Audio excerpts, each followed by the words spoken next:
समाजीकरण। ठीक है, समाजीकरण का मतलब होता है कि आप समाज के लिए कैसे हो। जब हम पैदा होते हैं, मनुष्य जब पैदा होता है तो एक जानवर की तरह होता है।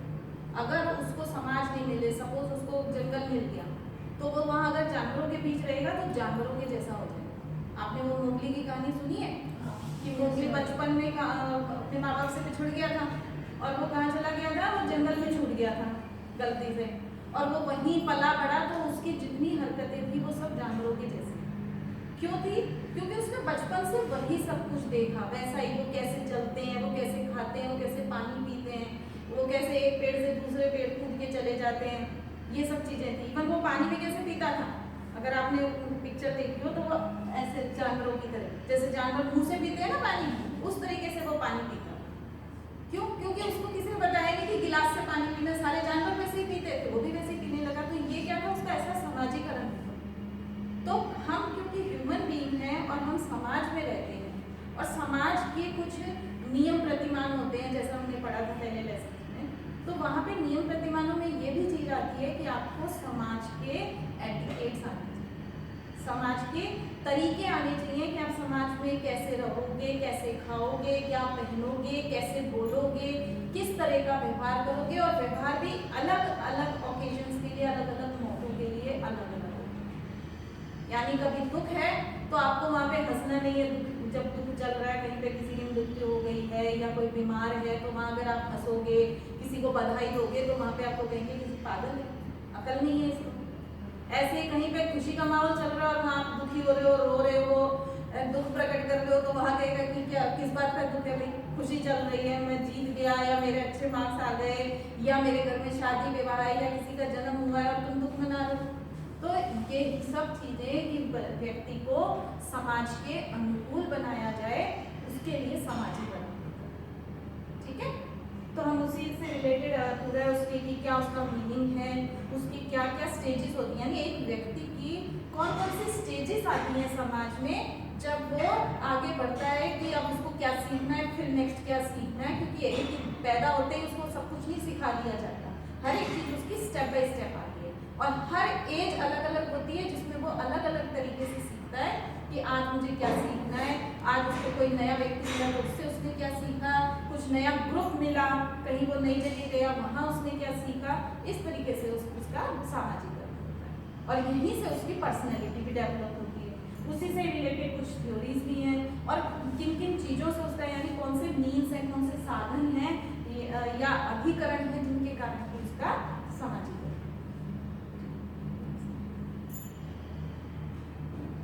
सबसे पहले हम एम हेरेलम्बस की डेफिनेशन कर रहे हैं, जिन्होंने अपनी जो उनकी किताब थी सोशियोलॉजी थीम्स एंड पर्सपेक्टिव, उसमें उन्होंने बताया था कि the process by which individuals learn the culture of their society is known as socialization. यानी उन्होंने क्या कहा कि सोशलाइजेशन जो है वो एक ऐसा प्रोसेस है, एक प्रक्रिया है जिसके द्वारा व्यक्ति समाज में क्या करना है, कैसे करना है, वो सब सीखता है। यानी उसका पूरा का पूरा जो कल्चर है उस सोसाइटी का, क्योंकि हमने देखा है कि पूरे विश्व में अलग अलग तरह की संस्कृति पाई जाती है, सब जगह एक जैसी संस्कृति नहीं है। तो भारत की संस्कृति अलग होगी, आप यूरोपीय देशों में जाओगे वहाँ अलग होगी, और दूसरे किसी देश में जाओगे वहाँ की संस्कृति अलग होगी। तो उस व्यक्ति को अपनी संस्कृति के अकॉर्डिंग सीखना, ये जो प्रक्रिया है वो ही सामाजिक। ठीक है, नेक्स्ट एक परिभाषा है AWP।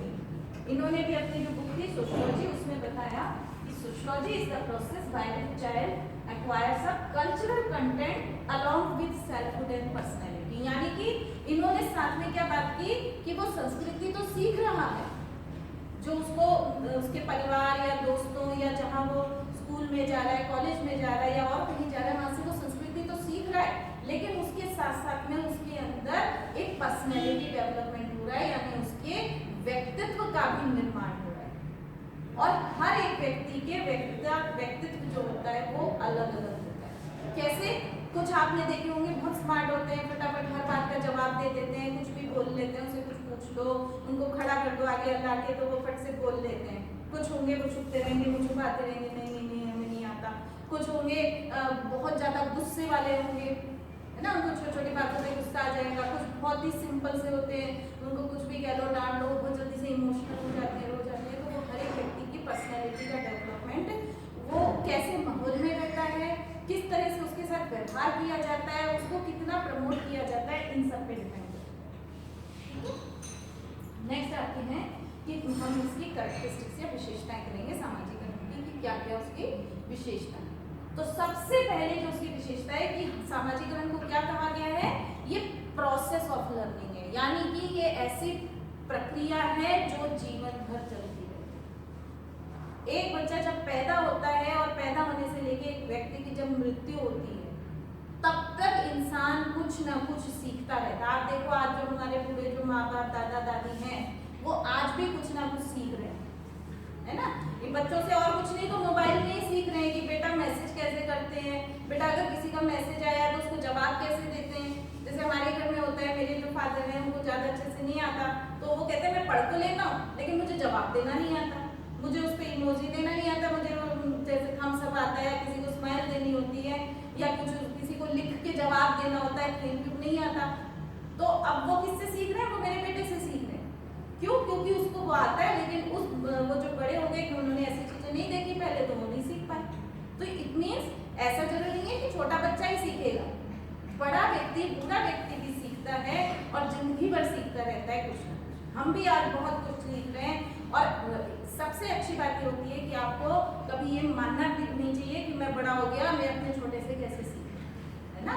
ये चीज का हमेशा ध्यान रखना कि इसमें कोई शर्म की बात नहीं है कि आप ये सोच रहे हो कि ये तो छोटा। सेकेंड वो कह रहे हैं process of becoming a functioning member of society. It means socialization या समाजीकरण जो है, एक व्यक्ति को न सिर्फ वो ये बता रहा है कि उसको क्या संस्कृति है, उसके जो परिवार है, उसके समाज की क्या संस्कृति है, यही नहीं सिखा रहा, वो ये भी सिखा रहा है कि तुम इस समाज के एक कर्ता हो, काम करने वाले व्यक्ति हो, तुम समाज को नुकसान पहुंचाने वाले व्यक्ति नहीं हो, मतलब एक फंक्शनल मेंबर हो कि आपको समाज में रह के काम करने हैं और समाज के तरीकों से करने हैं। और ये सब कौन सिखाता है? सामाजिकरण सिखाता है, ठीक है। नेक्स्ट आपका कहता है वो process of cultural assimilation. Assimilation का मतलब होता है कि आपने, अगर मान लो आप एक संस्कृति से किसी दूसरी संस्कृति की तरफ जाते हो, तो आप उस संस्कृति को भी अपने अंदर समाओ। जैसे फॉर एग्जाम्पल, इसका सबसे अच्छा एग्जाम्पल होता है जब एक फीमेल, एक लड़की की जब शादी होती है और वो अपने ससुराल में जाती है, ठीक है। अभी तक जब पैदा होने से लेके अभी तक जब वो अपने पेरेंट्स के घर में थी, वहां हो सकता है कुछ कल्चर अलग हो, वहाँ का खान पान अलग हो, वहाँ पे पहनावा अलग हो, वहाँ की भाषा में फर्क हो सकता है, त्योहारों में फर्क हो सकता है, ठीक है। अब वो जहाँ गई है उसको वहां के अकॉर्डिंग बनना है। तो अगर उसका सोशलाइजेशन अच्छा हुआ है, उसका समाजीकरण इस तरीके से हुआ है कि वो कहीं भी जाके एडजस्ट हो सकती है, तो वो फटाफट वहाँ के वातावरण में समा जाएगी और वहाँ उनकी चीजों को सीख के और उस तरीके से उनके कल्चर के अकॉर्डिंग बिहेव करना चाहिए। तो ये कब होता है? जब सोशलाइजेशन आपका अच्छा हो, समाजीकरण अच्छा हो। अगर ये सिखा दिया कि नहीं जो हूँ वही हूँ और अब तो मैं कुछ नहीं बदलूंगी, बदलना तो बाकियों को पड़ेगा, अगर इस तरीके से होगा तो क्या होगा? लड़ाई झगड़ा होगा, है ना। कभी भी फिर उसमें वहाँ पे एक अच्छा वाला माहौल नहीं होगा, सहयोगी माहौल नहीं होगा, वहाँ पे फिर लड़ाई झगड़े का कॉन्फ्लिक्ट्स होते रहेंगे, झगड़े दंगे या गाली गलौज भी हो सकती है, और कई बार ऐसी भी स्थिति आ जाती है कि मारपीट होती है और तलाक तक की स्थिति आ जाती है। ये सिर्फ ऐसा नहीं है कि सिर्फ लड़कियों के लिए है। आप अगर मान लो अभी तक आप 12th तक आप घर में थे और अब आपका कहीं किसी इंस्टीट्यूट में एडमिशन करा दिया, जैसे खासकर इंजीनियरिंग के मेडिकल के स्टूडेंट्स का कराया जाता है, वहाँ पे क्या होता है? वो अभी तक घर के माहौल में थे, वहीं के लोगों के साथ खा पी रहे थे, उनके साथ उनके तरह व्यवहार कर रहे थे, कभी भी उठ रहे थे, कभी भी सो रहे थे। अब जब वो किसी हॉस्टल में जाके रहने लगे तो उनको वहाँ के रूल रेगुलेशंस को फॉलो करना पड़ेगा। वहाँ कह दिया कि इतने बजे से इतने बजे तक आपको ब्रेकफास्ट मिलेगा, तो उनको उतने बजे जाना ही है, अगर लेट हो गए नहीं मिलेगा। घर नहीं है कि मम्मी को जब उठे 10 बजे उठे, 12 बजे उठे, कह दिया नाश्ता खिला दो, खाना खिला दो। वहाँ उनको वहाँ के रूल रेगुलेशंस की तरह रहना पड़ेगा। इट मीन्स अब उनको उस तरह के कल्चर को एक्सेप्ट करना पड़ेगा, अपने में समाना पड़ेगा कि ये हमारा कल्चर है, इसको आपको मानना ही पड़ेगा, ठीक है। नेक्स्ट इसमें आता है कि ये लाइफ लॉन्ग प्रोसेस है, जैसे अपनी गलती की आजीवन चलती रहती है, आदमी के मरने तक कुछ ना कुछ सीखता रहता है वो हर एक से कुछ ना कुछ। ठीक है, नेक्स्ट है, इसमें क्या हो रहा है, ये जो संस्कृति है एक जनरेशन से दूसरी जनरेशन को पास हो रही है। क्या हो रहा है, हमारा सामाजिकरण कैसे हो रहा है, हमारे जो माँ बाप हैं, दादा दादी हैं, या हमारे बड़े भाई बहन, चाचा चाची, ये सब क्या कर रहे हैं, हमको सिखा रहे हैं। हम अगर कुछ गलती करते हैं तो वो हमें बताते नहीं ऐसे नहीं करना बेटा, वैसे करना है ना। भाई बहन है वो भी सिखाते हैं हम। तो इसका मतलब एक संस्कृति, एक जनरेशन से दूसरी जनरेशन को हमारी जो कल्चर है वो सिखा के आगे आगे बढ़ाया जा रहा है, क्योंकि इसकी कोई किताब नहीं होती कि हमारी संस्कृति के लिए कोई किताब आएगी कि उसको पढ़ लेगी, अगली जनरेशन आएगी और उसको सब समझ आ जाएगा, ऐसा कुछ नहीं होता। ये हमारे बिहेवियर से, सोशलाइजेशन से ही हम सीखते हैं। ठीक है, और एक है उसमें सेल्फ डेवलप होता है इंडिविजुअल में। देखना, जिन फैमिली में बच्चों को बहुत प्रमोट किया जाता है, अच्छा माहौल दिया जाता है, उनको जिम्मेदार बनाया जाता है कि ये तुम्हारी रिस्पॉन्सिबिलिटी है, वो बच्चे बहुत अच्छे स्मार्ट बच्चे बनते हैं। और जहाँ होता है नहीं, ये बैठे रहे, तेरे को तो अकल नहीं है, तुझे समझ नहीं है, हम सामान भी हम ले आएंगे तो बस बता देना क्या चाहिए, वो बच्चे हमेशा दबू रह जाएंगे।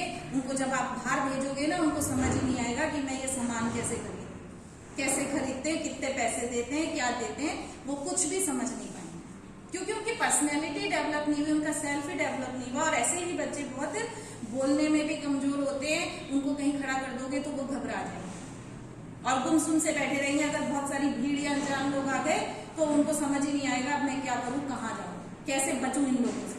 और जो बच्चे को स्मार्ट होगा, जिसकी पर्सनैलिटी अच्छी डेवलप हुई है, उसको एक एज के बाद पेरेंट्स बाहर भेजते हैं कि जा बेटा ये सामान ले आ, ये चीज ऐसे करा, तो वो क्या होता है, निर्णय लेने लग जाते हैं कि अब वो मार्केट में गया, उसको समझ ही नहीं आया कि मम्मी पापा तो है नहीं, तो वो अपना डिसीजन लेता है। तो वहां से उसका सेल्फ डेवलप होना शुरू हो जाता है, उसकी पर्सनैलिटी डेवलप होना शुरू हो जाती है। ठीक है, और लास्ट ये है कि ये टाइम और स्पेस पे डिपेंड करता है, यानी कि एक तो जैसे जैसे समय बदलेगा कल्चर में, सोशलाइजेशन में चेंजेस हो रहे हैं टाइम टू टाइम। हम हमारे पेरेंट्स से सुनते हैं हमारे जमाने में ऐसा होता था, दादा दादी से सुनोगे तो कहेंगे हमारे जमाने में ये चीज नहीं होती थी, वो होती थी। तो ये टाइम टू टाइम चेंजेस आएंगे सोशलाइजेशन में। ठीक है, स्पेस से रिलेटेड ये है कि हर जगह का अलग अलग सोशलाइजेशन, जहां आप जाओगे वहां आपको अलग तरह का कल्चर मिलेगा। अगर आप फॉरेन कंट्रीज में जाते हो तो फॉरेन कंट्रीज में वहां पे कल्चर में जरूरी नहीं है कि पेरेंट्स के सुबह उठ के पैर छुए जाए या उनको नमन किया जाए, या हमारे घर में रिश्तेदार आए तो पैर छुए, वहां ऐसा नहीं होता। वहां सबको नाम से बुलाया जाता है, मिस्टर, मिस, इवन टीचर्स को भी नाम से बुलाया जाता है और कोई बुरा नहीं मानता। जबकि हमारी संस्कृति में उल्टा है, मम्मी पापा बोलते हैं। इवन जो थोड़े से पुराने जमाने के लोग हैं, आप उनको अगर मॉम डैड बोल दो तो बोलेंगे ये क्या बोलने लग गए हो, मॉम क्या होता है, मम्मी बोलो, है ना, होता है ना। कुछ जगह तो ठीक है, धीरे धीरे पेरेंट्स भी अपना आपको चेंज कर रहे हैं, लेकिन जहाँ चेंज नहीं कर पा रहे वहां पे यही सब हो रहा है कि वो कहते हैं कि ये क्या बोल दिया तुमने, ऐसे थोड़ा ना बोलते हैं, तमीज नहीं है तुम्हें। तो ये चेंजेस हो रहे हैं वो टाइम और स्पेस के अकॉर्डिंग हो रहे हैं। नेक्स्ट है हमारी स्टेजेस। जब एक बच्चा पैदा होता है वहां से लेके उसका कैसे अलग अलग स्टेजेस में उसका क्या क्या चीजें वो सीखता है। जैसे फर्स्ट स्टेज मानी जाती है ओरल स्टेज। ओरल स्टेज का मतलब है कि जब वो बहुत छोटा है, बिल्कुल नवजात शिशु है और कुछ महीने का होता है, वो कैसे बताता है अपनी नीड्स को। आपने कभी नोट किया है, वो हंस के, रो के, है ना, मतलब परेशान रहेगा। अगर वो उसको भूख लगी है, उसने कुछ अपना कपड़े गीले कर दिए हैं, सुसु पॉटी कर दिए, तो वो रोने लग जाएगा। रोने लगता है तो पेरेंट्स को पता चलता है कुछ गड़बड़ है, या तो भूख लग गई है या उसने कुछ पॉटी सुसु कर दिए, तो वो फटाफट उसको चेक करते हैं। या और कोई तकलीफ हो रही है उससे, उसके पेट में दर्द है, कुछ है, तो वो बोल तो सकता नहीं है, तो वो अपने फेस के एक्सप्रेशन से ही सब कुछ बताएगा। इवन उसको अगर कोई मम्मी पापा या जो लोग जो रेगुलर में उसको ले रहे हैं, उसको प्यार कर रहे हैं, उसके अलावा भी कोई गोदी में ले लेगा तो वो रोने लग जाता है। होता है ना, आप छोटे से बच्चे को प्यार में हमें एकदम से होता है ला हमें तो जैसे गोदी में आया पै करके रोना चालू हो जाता है। क्यों? क्योंकि उसको पता चल जाता है कि गोदी चेंज हो गई, हाथ चेंज हो गए, ये तो वो नहीं है जो मुझे रोज हाथ लगाते हैं। तो वो किससे बताएगा? वो ऐसे तो बोलेगा नहीं नहीं नहीं मुझे छोड़ो मुझे छोड़ो। वो थोड़ा जब बड़ा होगा बोलने लगेगा तब बताएगा। तो इस स्टेज में वो सिर्फ रो के या हंस के बताता है। यही उसके एक्सप्रेशन होते हैं, इन्हीं से ही वो बता देता है कि मुझे क्या चीज पसंद आ रही है क्या नहीं आ रही। इसीलिए इसको ओरल स्टेज कहा जाता है। उसके फेस एक्सप्रेशन उसके लिए सब कुछ होता है और माँ बाप को और बाकी लोगों को भी समझ आने लग जाता है कि इस समय वो क्या चाह रहे हैं। ठीक है, दूसरा है एनल स्टेज। ये वाली स्टेज होती है जब बच्चा करीब 1 साल से ऊपर का हो जाता है। अब उसको टॉयलेट ट्रेनिंग दी जाती है, सबसे जो जरूरी होती है, क्योंकि अभी तक वो अपने कपड़ों में कर रहा होता है ये सब कुछ और उसको समझ नहीं होती है। ठीक है, उसको लंगोटियां पहनाई जा रही है, उसको डायपर पहनाए जा रहे हैं या और कुछ भी है, तो वो सब खा भी रहा है। जब थोड़ा सा छोटा खाने भी लग जाता है तो सब कपड़े गंदे कर रहा होता है, इधर लगा रहा है उधर लगा रहा है। आप देखोगे दिन भर में एक छोटे बच्चे के कितने सारे कपड़े बदल जाते हैं।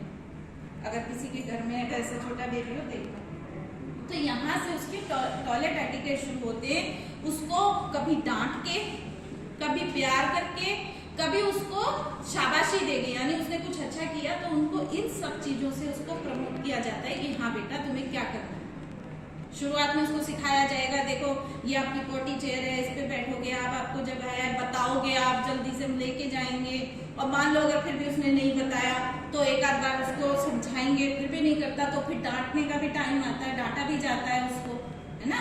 तो ये सब चीजों से मतलब हर तरीके से बच्चे का सोशलाइजेशन किया जा रहा है। अगर अभी नहीं सिखाया गया तो वो बड़ा होके भी यही काम करेगा, क्योंकि उसको सिखाया ही नहीं गया, उसको बताया ही नहीं गया कि ये गलत है। यही चीज सोशलाइजेशन है जो इस स्टेज में जो 1 ईयर का होने के बाद से उसकी शुरुआत हो जाती है और उसको टोका जाता है अगर वो कुछ गलत करता है। ठीक है, नेक्स्ट आती है जब और बड़ा हो जाता है थोड़ा, तो ये एक स्टेज होती है जिसको एडिपल स्टेज कहते हैं।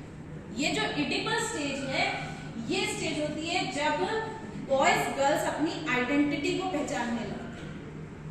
और फिर उसमें 2 तरह के आपको दिखाई देंगी स्टेजेस। एक होती है एडिपस कॉम्प्लेक्स, जिसमें बेटा जो होता है वो अपनी मदर से सब चीजें शेयर करेगा, मदर की तरफ ज्यादा उसका अटैचमेंट। और दूसरा जो इलेक्ट्रा कॉम्प्लेक्स है, उसमें बेटी होती है, बेटी अपने फादर के प्रति ज्यादा अटैच होती है।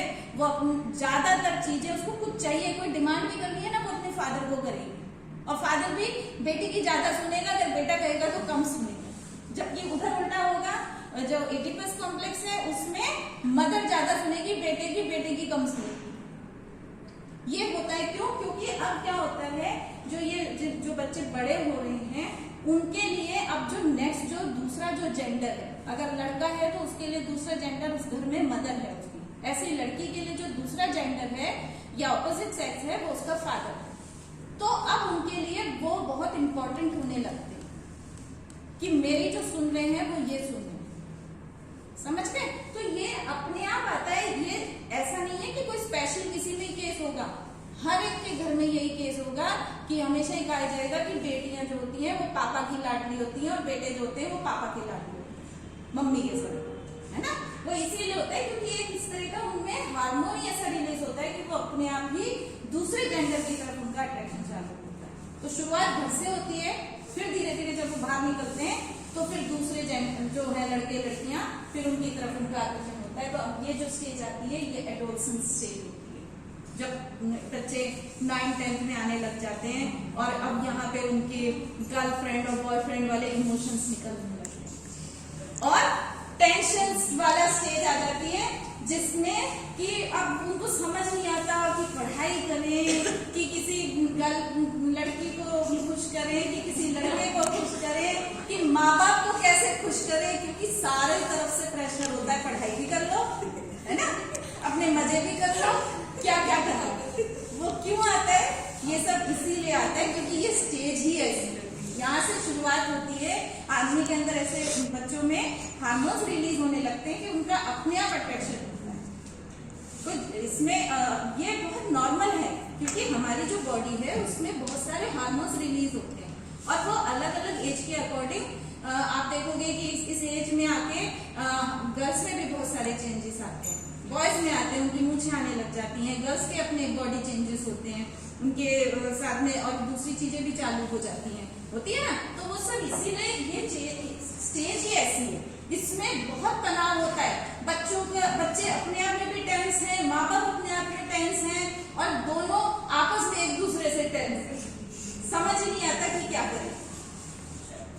तो इसीलिए इस स्टेज को तनाव की स्थिति कहा जाता है, टेंशन वाली स्टेज कहा जाता है। ये स्टेज ही ऐसी कि सब तरफ से प्रेशर होता है। माँ बाप कहेंगे अभी तक तो बहुत सुनता था या बहुत सुनती थी हमारी, और अब सुनना ही बंद कर दिया, कहना ही नहीं मानते हैं। और बच्चे कहेंगे माँ बाप समझते ही नहीं है हमारी बात, क्या हो गया ये, पहले तो सब समझते थे, अब तो बात बात पे डांट देते, ज्ञान देने लगते, यही आता है।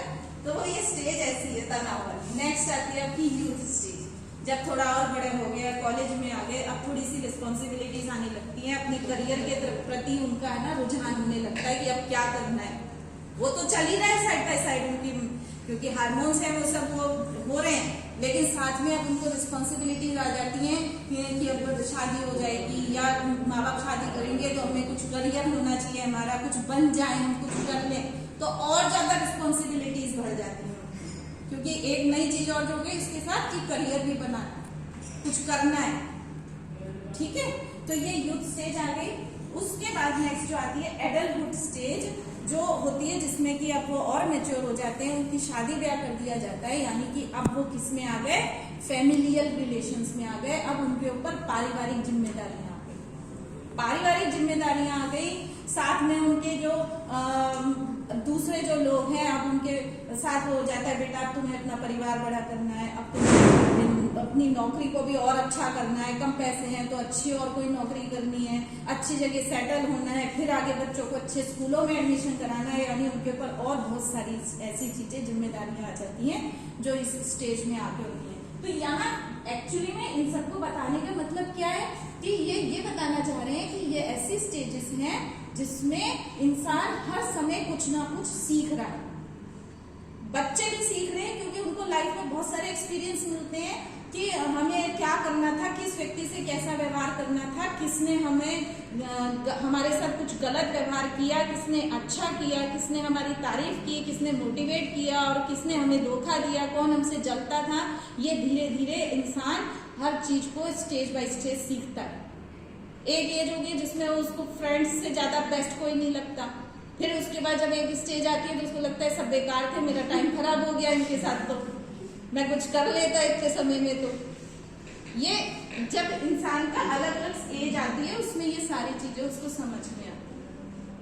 फिर नेक्स्ट आती है ओल्ड एज। ओल्ड एज होती है जो कि लास्ट एज है जिसमें आदमी अब अपने बच्चों को बड़ा करके उनकी शादी ब्याह कर चुका है, अब उसकी क्या स्टेज है, वो रिटायर हो गया। ठीक है, उसको तरह तरह की अब धीरे धीरे एज के अकॉर्डिंग बीमारियां आने लगती हैं, उसकी कमर दर्द, घुटने दर्द, आंखें थोड़ी कमजोर हो गई, प्लस वो अब रिटायर हो गया है, तो वो जो एक रोज जो उसका रूटीन था, जहां भी वो अपने काम के लिए जाता था, चाहे स्कूल था, कॉलेज था, ऑफिस था, कोई बिजनेस था, कुछ भी था, अब वो वहां नहीं जा पा रहा, तो उसको इतने सारे लोग नहीं मिल रहे, घर में अकेला हो गया, उसके साथ अकेलापन आ गया, उसके साथ अब बात करने के लिए कोई नहीं है। क्यों? क्योंकि सब अपने अपने बिजी हैं। जो बच्चे हैं वो अपने स्कूलों में कॉलेजों में बिजी हैं, बेटा बहू है वो नौकरियों में बिजी हैं, अब कौन है उनके पास? अगर पति पत्नी है दोनों तो ठीक है, अगर उनमें से भी अगर एक की मृत्यु हो जाती है तो एक जना अकेला हो जाता है।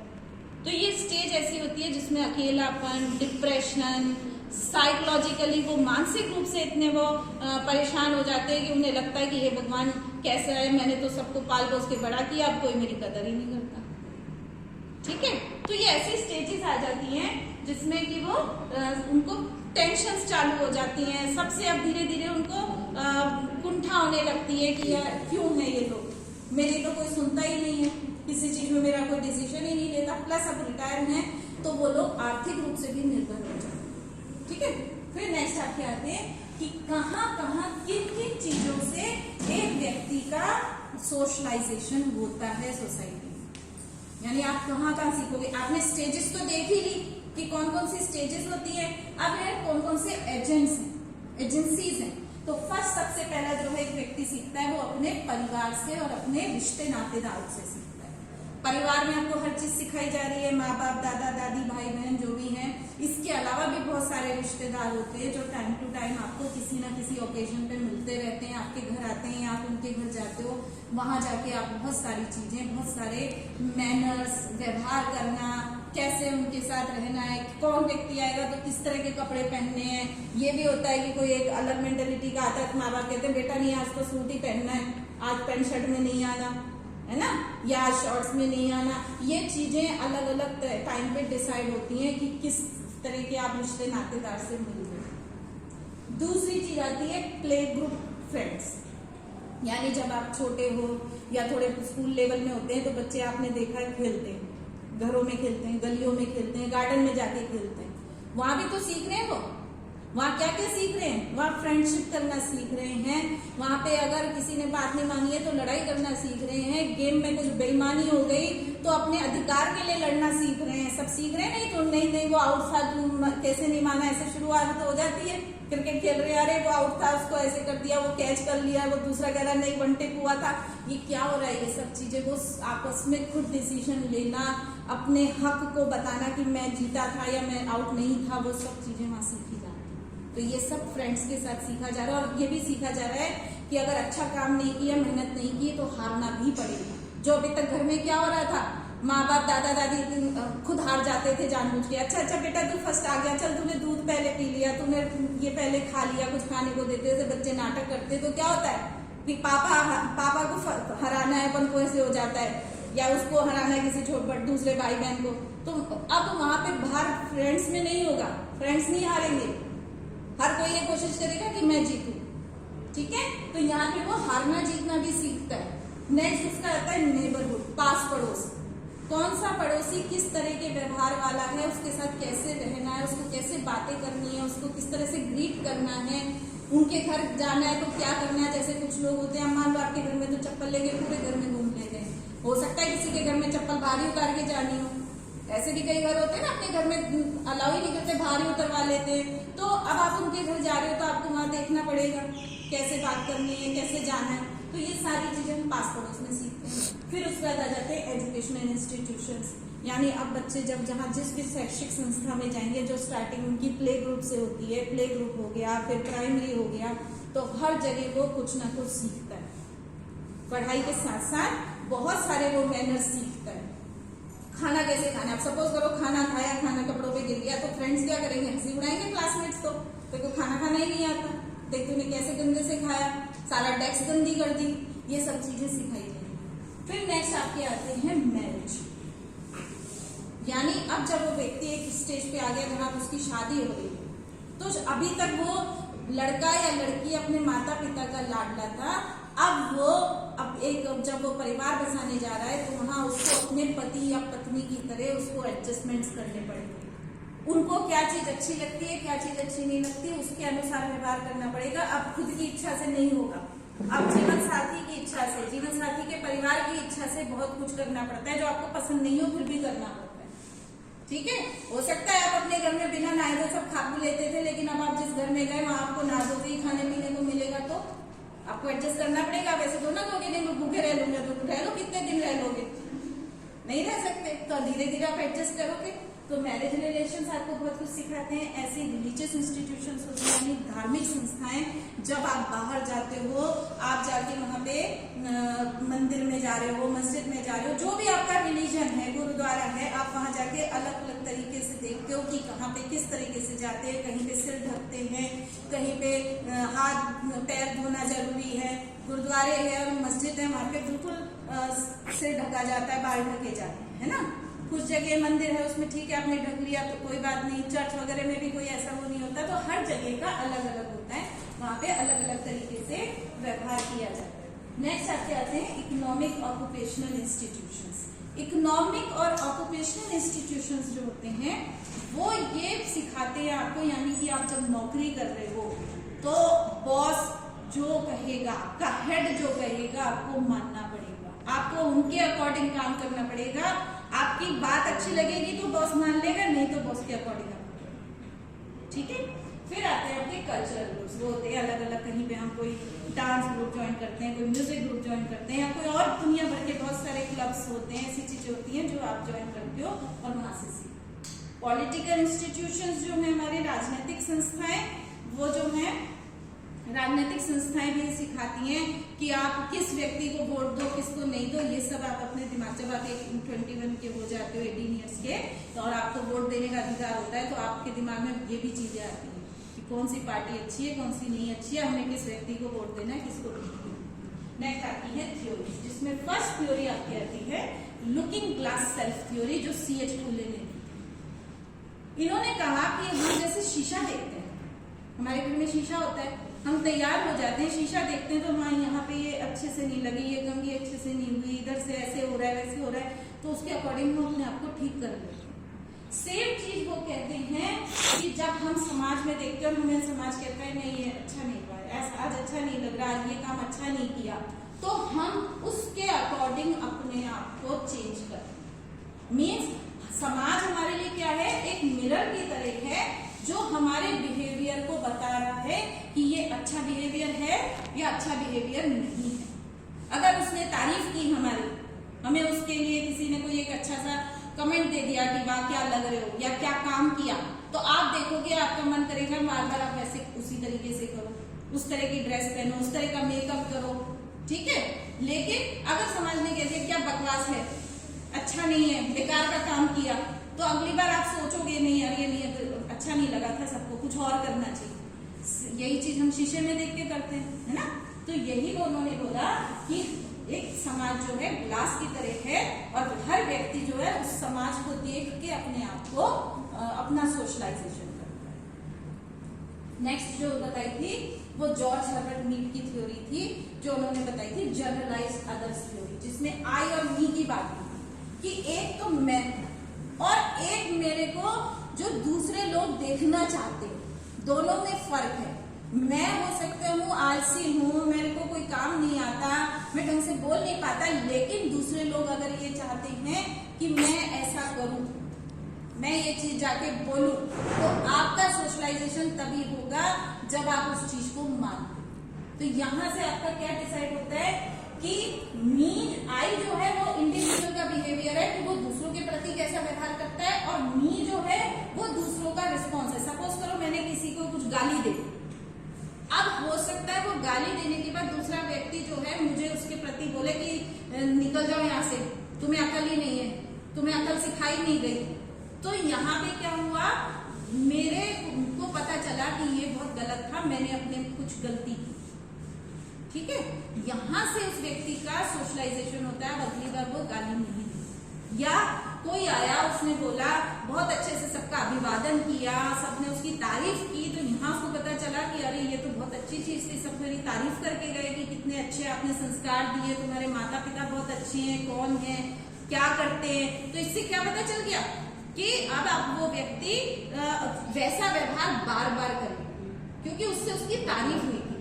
तो ये जस्ट उसी की तरह है जैसे उन्होंने बोला बेसिकली, पर वही चीज है कि इसमें इन अब व्यक्ति का कैसे सेल्फ डेवलप होता है, उसकी पर्सनैलिटी कैसे डेवलप होती है, जब इन दोनों के बीच में इसके अंत्यक्रिया होती है, आई और मी के बीच में। अगर आई खराब है तो उसका पर्सनैलिटी खराब ही हो, आई अच्छा है तो पर्सनैलिटी बहुत अच्छी हो जाएगी क्योंकि उसको रिस्पॉन्सेस भी बहुत अच्छे मिलेंगे, वो व्यक्ति उसको और सुधारने की कोशिश करेगा, ठीक है। और लास्ट जो थ्योरी दी थी वो सिगमंड फ्रेड ने दी थी, ये साइकोलॉजिस्ट ही थे, मनोवैज्ञानिक ही थे, और उन्होंने ये कहा था कि हर व्यक्ति के अंदर तीन चीजें होती हैं, एक होता है इड, एक ईगो और एक सुपर ईगो। इड कहता है कि आपको अगर कोई चीज चाहिए तो आप उसको ले लो, कैसे भी ले लो, ठीक है। मान लो आपको कोई चीज पसंद आ गई, जैसे कई व्यक्ति होते हैं उनको मान लो किसी की कोई पेंसिल, कोई कलर बॉक्स कुछ पसंद आ जाता है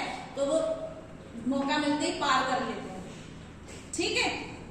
ईगो कहता है कि मान लो आपको चीज चाहिए लेकिन वो चीज का कोई और व्यक्ति है, उसके मालिक है, तब तो आप नहीं लो, लेकिन अगर कोई मालिक नहीं है, आपको जैसे सड़क पे कोई चीज मिल जाती है तो ठीक है आपने ले ली, या आप उसको पाने के लिए कोई प्रयास करते हो, कोई पैसे दे देते हो, खरीद लेते हो, तो बात ठीक है। सुपर ईगो जो होता है वो कहता है कि अगर चाहे सड़क पे चीज मिली या किसी की चीज थी जिसको पता नहीं था, आपने चुपचाप पाती, आपको नहीं लेनी है क्योंकि आपके संस्कार ऐसे नहीं है, समझे। मतलब जो चीज मेरी नहीं है वो मेरी नहीं है, चाहे उसके लिए कोई व्यक्ति है या नहीं। सब अभी मान लो एक कोई बच्ची आए और यहाँ पे उसको किसी का पेन मिल जाए और कोई नहीं है, तो ये तो अगर उसका सुपर ईगो स्ट्रॉन्ग है लास्ट वाला, तो वो उठा के आगे दे देगी वहां पे लॉस्ट एंड फाउंड में कि ना ये मुझे किसी का पेन मिला, तो जिसका भी हो आप उसको दे देना पूछ के, या वो खुद पूछेगी। आपने कई बार देखा होगा, आपने सुना होगा न्यूज में कि पुलिस स्टेशन में कई बार ऑटो वाले टैक्सी वाले जाके देते हैं कि किसी का पर्स रह गया था या रास्ते में किसी का गिर गया था, तो उसके लिए बोला जाता है कि हाँ भाई देखो उस व्यक्ति में इतने पैसे थे फिर भी उसने नहीं लिए। क्यों? क्योंकि उसका सुपर ईगो स्ट्रॉन्ग था। अगर उसका सुपर ईगो की जगह ईगो स्ट्रॉन्ग होता तो ठीक है, गया वो व्यक्ति पता ही नहीं कौन था किसका था, आप कहाँ ढूंढेंगे, मिल गई चीज, कोई है ही नहीं दावेदार तो ले लिया। और जिनका ईड स्ट्रॉन्ग होता है वो ज्यादातर चोर और उचक्के लोग होते हैं, उनको कोई मतलब नहीं होता कि किसी की चीज है नहीं, वो चलते में आपकी जेब भी काट लेंगे, आपका पर्स और मोबाइल भी छीन के भाग जाएंगे, वो कुछ भी कर सकते हैं। क्यों? क्योंकि उनका ईड स्ट्रॉन्ग है। ये वाली जो उनकी चीज सेंसेशन स्ट्रॉन्ग होगा ना, तो उनको ये सब चीजें अच्छी नहीं लगेंगी, ये सब बेकार ही लगेंगी। कैसे साधु महात्मा वाली बातें कर रहे हो, तो कहेंगे कि ये चीज अपनी है, रख लो इसको, चाहे कैसे भी मिल जाए, चाहे चोरी करके, चाहे छीन के, चाहे कैसे भी मिल जाए। ठीक है, तो सिगमंड फ्रॉइड जो है उन्होंने यही बोला कि हर व्यक्ति के अंदर जो पर्सनैलिटी का डेवलपमेंट होता है वो एक ईगो और सुपर ईगो के कारण होता है। जिसका ईगो स्ट्रांग होगा वो चोर, चक्का और इस तरह के गलत काम करने वाला व्यक्ति बनेगा, और जिस व्यक्ति का सुपर ईगो स्ट्रांग होगा वो साधु महात्मा होगा। तो इन जनरल एक ईगो जो होता है वो बीच में होता है, वो दोनों को बैलेंस करता है। समझ में आ गया? तो ये सामाजिकरण है कि किस तरीके से एक व्यक्ति का जन्म से लेकर मृत्यु तक सोशलाइजेशन होता है, वो कैसे समाज के अनुकूल बनने का प्रयास करता है। Okay, thank you.